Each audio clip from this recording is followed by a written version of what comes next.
Documents we just obtained through a Freedom of Information Act request shine a light on alleged strange behavior from Sheridan Wahl in the hours and days leading up to her death.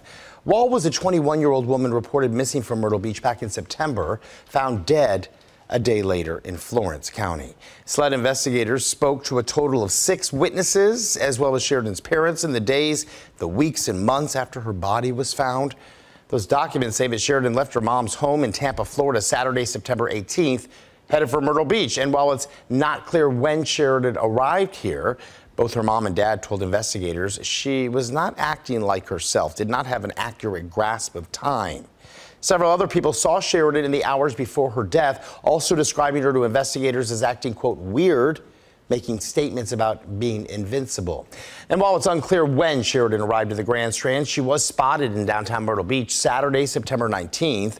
Later that day, authorities found her burned car without a license plate. That was off of Highway 378 in Florence County. These new documents show multiple witnesses telling investigators they saw Sheridan walking on Highway 378, causing cars to swerve to avoid hitting her. They say this was near the Hannah Salem Friend Field Fire Department. Authorities found Wahl's body the next day at the bottom of that fire department's training tower.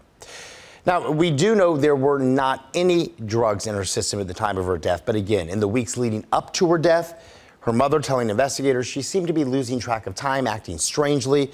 Authorities did rule Sheridan's death as an accidental fall. Solicitor Ed Clements decided in April not to file any charges in her death. WMBF News still combing through all of those documents we obtained just today.